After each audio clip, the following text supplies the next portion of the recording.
common secondary storage devices are hard disk or floppy disk or magnetic tape. Sequential access means the data return or read into sequence one after another. The read and write heads are generally combined into single head unit. So here at the middle I am going to have the spindle.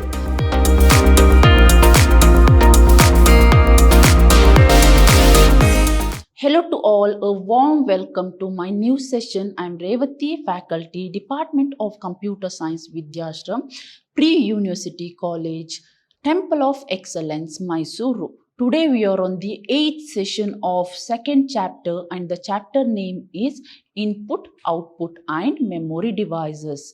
In today's session, I am going to discuss what is secondary storage. Along with that, I am going to discuss what is hard disk and what is magnetic tape and the need of hard disk as well as the usage of magnetic tape. Before going to start my today's session, let me to recall the things what I had discussed in my previous session. In my previous session, I started with what is primary memory. Along with that, we had discussion regarding what is random access memory, what is the use of random access memory, why we required, along with that the characteristics of random access memory. Then we had discussion regarding the types of random access memory. In that we had discussed what is static random access memory, along with that dynamic random access memory. Then we had discussion regarding difference between ROM and RAM. So these are the few topics we discussed in my previous session. But in today's session, I'm going to deal with secondary storage device. So here the memories are classified into two types, that is primary storage and secondary storage. Now tell me, when we have primary storage, along with that different types of primary storage, why we required secondary storage device. So if we have only the limited number of data and instruction and the size of the data and instructions are small, then the primary memory is enough. But we have large number of data and instruction. In order to manage and store large number of data as well as instruction, we require secondary storage. So here secondary storage is nothing but the storage area that provides place to store the data and instruction. So here the secondary storage device is called external storage device.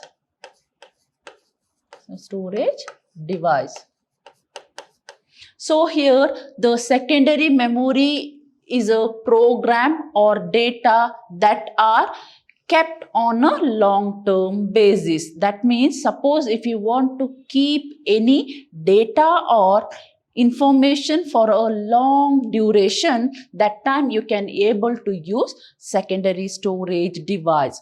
The common secondary storage devices are hard disk or floppy disk or magnetic tape. So these are the example for secondary storage device. What are the example we are going to have? That is hard disk, floppy disk, magnetic tape or optical disk. These are the example for secondary storage device. Then the secondary memory is the lowest and cheapest form of memory. That means to buy secondary memory we required low amount. So it is the cheapest memory and the execution speed of this memory is very low. So it is the lowest and cheapest form of memory.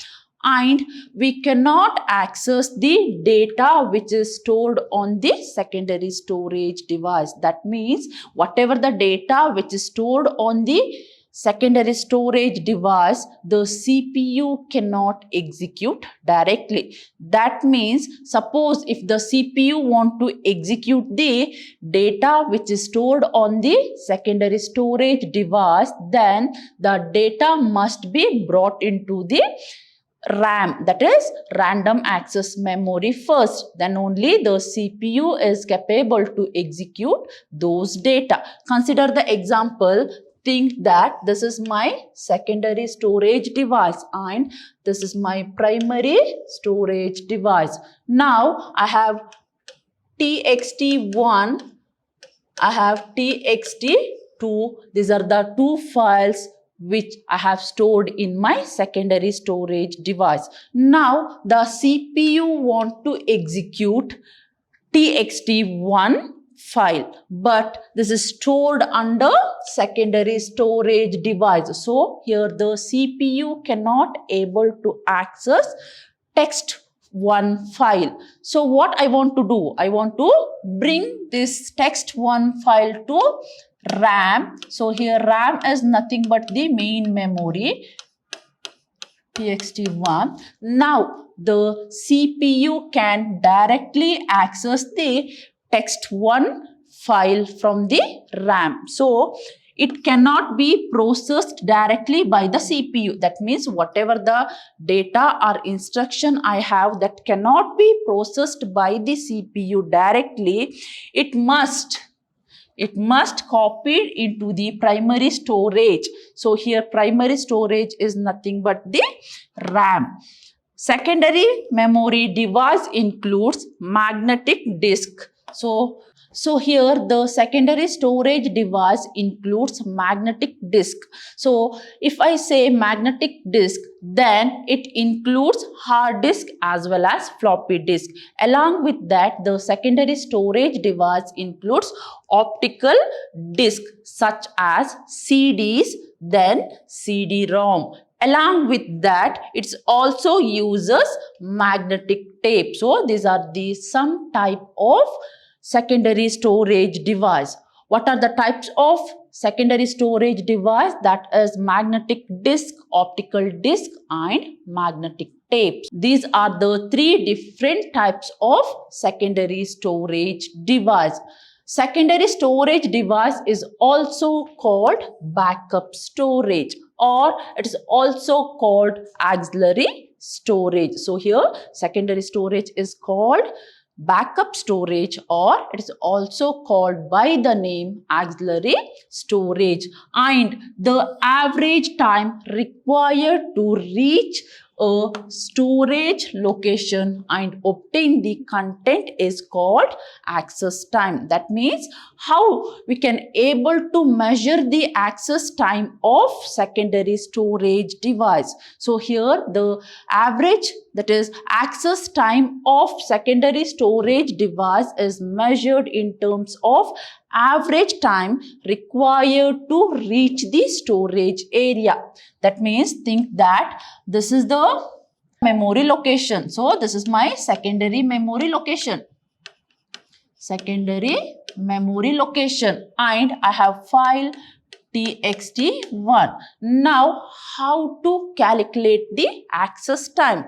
That is average time required to reach the storage location. So where the data here stored? Here data is stored inside the secondary storage, and the time required to obtain the content is called access time.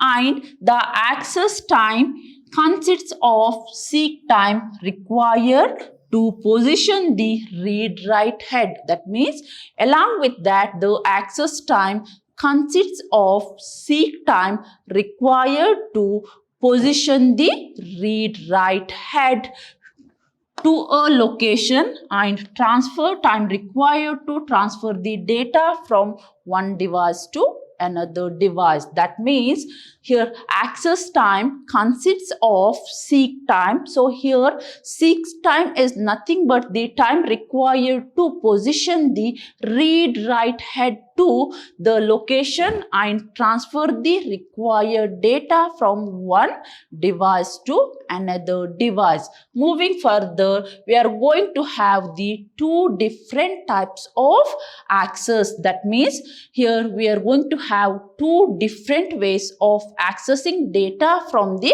memory. So what are the two different types I'm going to have? That is sequential access and direct access. So here the informations are stored under storage device and that can be accessed by the two ways, that is sequential access as well as direct access. Moving further, let's see what is sequential access. So here the name itself indicates that we are going to access the data one by one. That means sequentially we are going to access the data. So here sequential access means the data return or read into sequence one after another. That means suppose if I want to read the data from the secondary storage by using sequential manner, then I'm going to read the data one after another. Suppose if I'm going to write the data, then I'm going to write the data one after another. The best example for sequential access is nothing but the magnetic tape, and you can also consider the real-time example, that is audio tape, that is the reel which is present on the audio tape. Along with that, we are going to have direct access. Here I can able to pick the data, or here I can able to write the data to the particular position. So here direct access devices are the one in which any piece of data can be retrieved in a non-sequential manner by locating it using the data address. So here we know that all the data are stored in the computer memory and that can be accessed and identified with the help of address, that is memory address. Suppose if I consider direct access, then I can able to access the data, or I can able to write the data on a particular location by using data address, and the device is called random access because any data from any location can be read and returned directly. That means here the direct access is also called random access because I can randomly access the data. At the same time, I can randomly write the data onto the storage. So the best example here is magnetic disk. These are the two different access type, that is sequential access as well as direct access. Moving further, I'm going to have hard disk. So this is the best example for magnetic disk. So here hard disk is also called magnetic disk, and which is used to store the computer data, and this is the best example for secondary storage device. So here the hard disk is direct access storage media. That means I can randomly access and I can randomly store the data by using hard disk. This means you can store and retrieve the data randomly. The magnetic disk consists of high-speed rotating surface. I repeat, here the hard disk consists of high-speed rotating surface coated with magnetic recording medium. The rotating surface of the disk is a round, flat plate. So this is the rotating surface and the type of surface is round, flat plate. So while writing data, the write head magnetizes the particles on the disk surface as either north or south pole. And when reading the data, the read head converts the magnetic polarization on the disk surface to sequence of pulse. The read and write heads are generally combined into single head unit. These are the read or write head. Suppose if I want to write the data, then what's going to happen here? For example, consider that I want to write the data. What's going to happen here?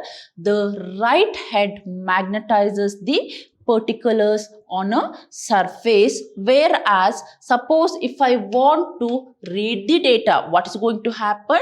Here the read head converts the magnetic polarization onto the disk surface into a sequence of pulse, and there may be more than one read or write head. That means a hard disk may include more than one read or write head, and the data are arranged as a sequence of centric rings. That means the hard disks are made up of ring and the data are arranged in the form of centric ring. Each ring is subdivided into number of sectors, and the sectors are further subdivided into number of tracks. So here the rings are subdivided into number of sectors and the sectors are further subdivided into number of tracks. Moving further, let's see the diagram. So here at the middle, I'm going to have the spindle.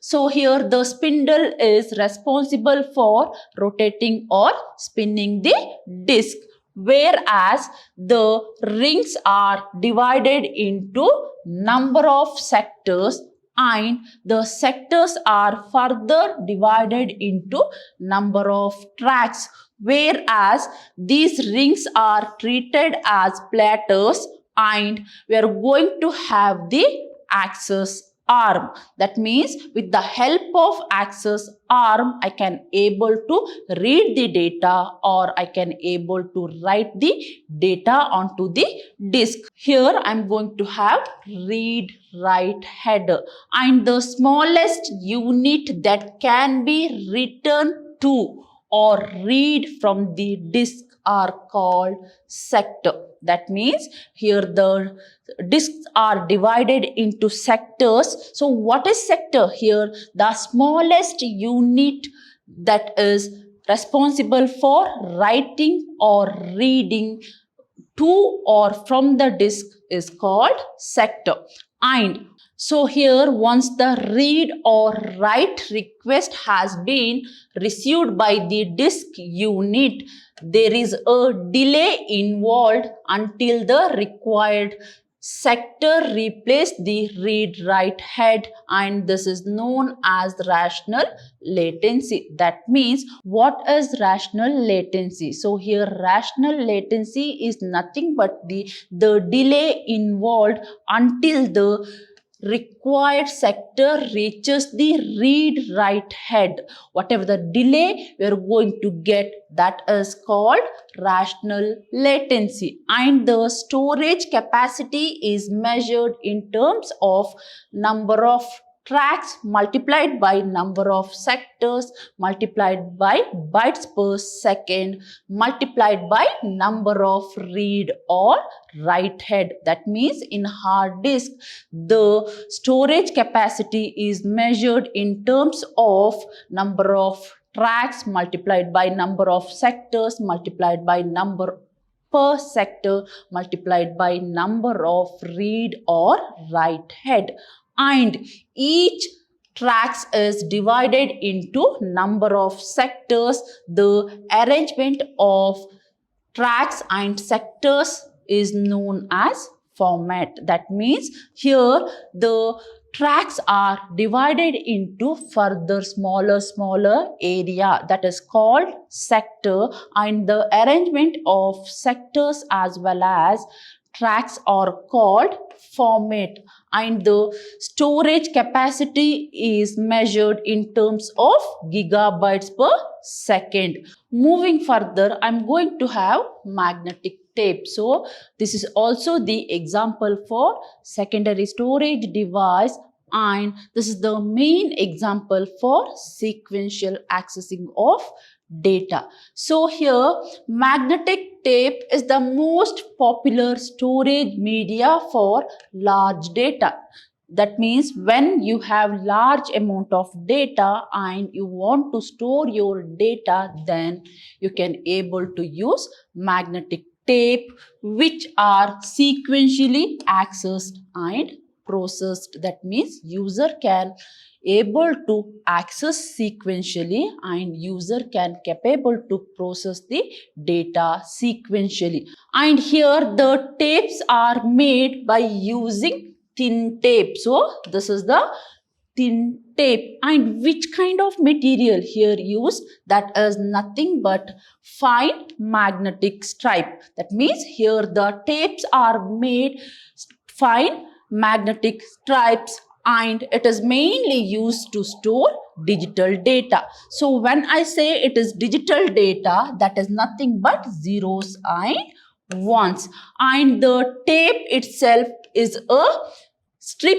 of plastic coated with magnetic recording media. That means here the strip itself made by using plastic coated metallic media, and bits are recorded as magnetic spots. That means whatever the data we are going to store, that is treated as magnetic spots on the tape along with several tracks. That means here magnetic tape also divided into smaller tracks, and each track is responsible for storing data, and that is in the form of digital data. Then usually 7 or 8 bits are recorded character together with a parity bit. That means while storing or writing data onto the magnetic tape, here we are going to consider 7 or 8 bits together in order to form parity bit. So in read and write heads are mounted on each other so that the data can be recorded and read as sequence of character. That means here we are going to have read head as well as write head, and they are mounted each other in order to read the data and in order to write the sequence of data. The data is stored in the form of frames across the width of tape. That means here the data are stored in the form of frames and across the tape. The frames are grouped into block of records. That means initially we are going to have sectors, and the sectors are further divided into frames, and the frames are grouped into several blocks that is capable to store number of records, along with that which are separated from other block by gaps. That means in order to identify the groups, that is blocks, we are going to give the space between the block. So here this is the example for magnetic tape, and this is the reel, and these are called tape packet, and this is the tape, and this is made by using thin metallic material. And here the magnetic tapes are treated as sectors. That means here magnetic tapes are divided into number of sectors. Further, the number of sectors are divided into number of frames, and further the number of frames are divided into number of blocks, and in order to differentiate block 1 and block 2 we are going to have gaps, that means a gap between one block to another block. And the magnetic tape is the serial access medium, that means here we can able to access, or here we can able to write the data, or here we can able to read the data based on the serial access medium, similar to audio cassette. That means in our real time we are going to have audio cassette. Then how you can able to play the audio cassette? That means here you can capable to play the audio cassette based on the sequential order. So the best example here is audio cassette. Moving further, I'm going to have the features of magnetic tape. So here magnetic tapes are inexpensive storage media compared to hard disk. Along with that, you can capable to store large amount of data in the form of reels, that is nothing but the tape, and it is very easy to carry or transport. That means here the magnetic tapes are not susceptible to random access data. That means by using magnetic tape we can able to access the data in a sequential manner, that is nothing but the serial manner, but we cannot able to access the data in the random access mode. And slow access device, that means so here the time required to access the magnetic tape is very slow and need dust prevention. That means I want to protect magnetic tapes from the dust. These are the some of the features of magnetic tape. So dear student, in my today's session we had discussion regarding what is secondary storage, what's the use of secondary storage, and why we required secondary storage device. Along with that we had discussion regarding what is hard disk, how the hard disk is going to work, the features of hard disk. Along with that we had discussion regarding magnetic tape, that is the working procedure of magnetic tape along with the characteristics of magnetic tape. So dear students, let's meet in my next session with some more information about input, output and memory device. Until then, keep watching and keep learning. Thank you.